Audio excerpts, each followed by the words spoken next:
নমস্কার, আমি বন্দনা। আমার কিচেনে আপনাদের সবাইকে স্বাগত জানাই। আবারও এসে হাজির হয়েছি মুচমুচে চিংড়ি মাছ ভাজা বা চিংড়ি মাছের চপের একটি রেসিপি নিয়ে। চিংড়ি মাছের চপ তৈরি করতে এখানে আমি নিয়েছি 7 পিস মিডিয়াম সাইজের চিংড়ি মাছ। মাছ আমি বেছে পরিষ্কার করে ধুয়ে নিয়েছি। সবার প্রথমে ম্যারিনেট করব। দিয়ে দিলাম সামান্য পরিমাণে পাতিলেবুর রস, আর লাগছে রসুন, পেঁয়াজ, আদা, কাঁচা লঙ্কা ও টমেটো, যেটা আমি একসাথে বেটে নিয়েছি।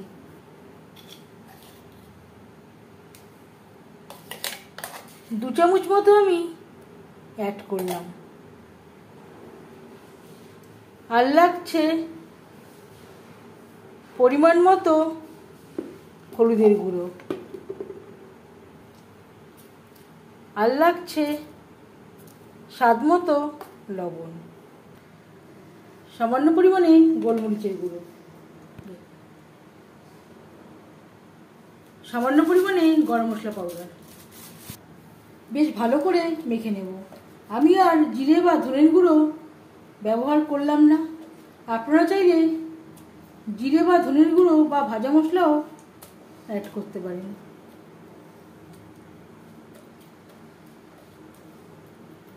বেশ ভালো করে মেখে নিয়েছি। এভাবে 10 মিনিট রেস্টে রেখে দেব।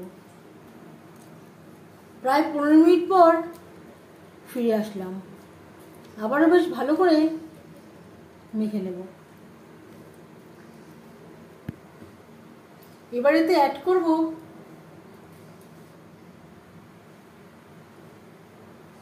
তিন চামচ বেসন,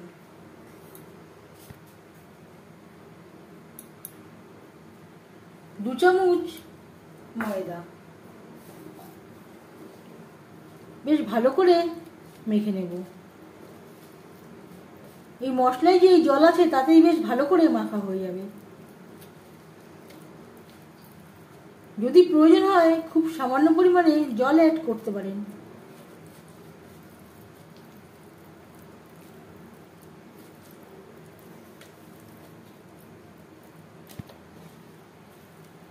আরও হাফ চামচ মতো আমি ময়দা অ্যাড করলাম। যদি প্রয়োজন হয় বেসনও অ্যাড করতে পারেন।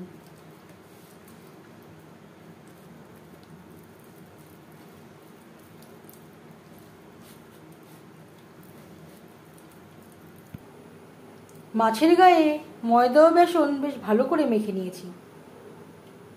পুরো আমি কোট করছি না, অল্প মাছ দেখা গেলেও তাতে কোনো অসুবিধা নেই। এভাবে আমি আরও 5 মিনিট রেস্টে রেখে দিয়েছিলাম। ফ্রাই করার জন্য বেশ খানিকটা রিফাইন্ড অয়েল গরম করে নিয়েছি।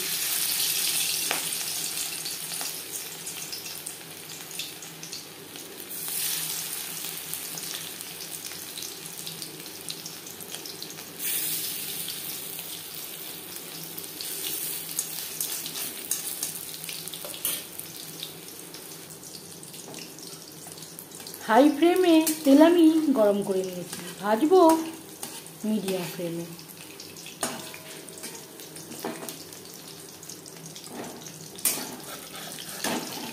একটা সাইড ভাজা হয়ে গেলে অপর সাইডটা উল্টে দেবো।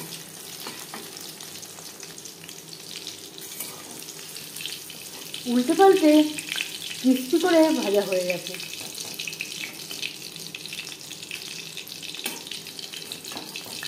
একটা পাত্রে উঠিয়ে নেব।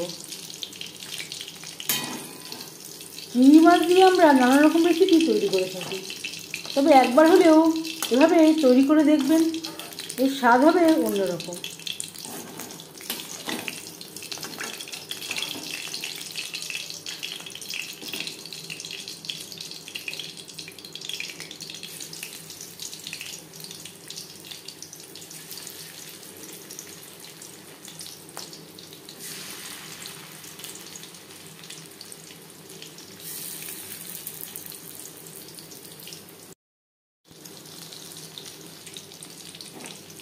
দুবারে ক্রিস্পি করে ভেজে নিয়েছি।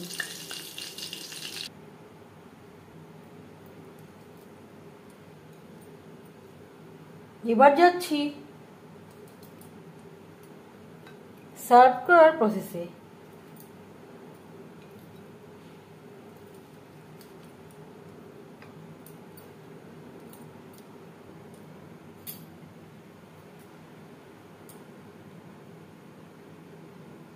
সাথে রয়েছে টমেটো সস।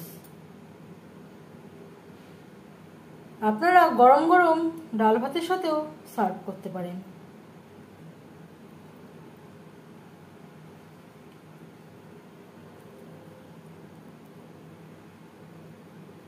মুচমুচে চিংড়ি মাছ ভাজা বা চিংড়ি মাছের চপের রেসিপিটি কেমন লাগলো অবশ্যই জানাবেন কমেন্টের মাধ্যমে।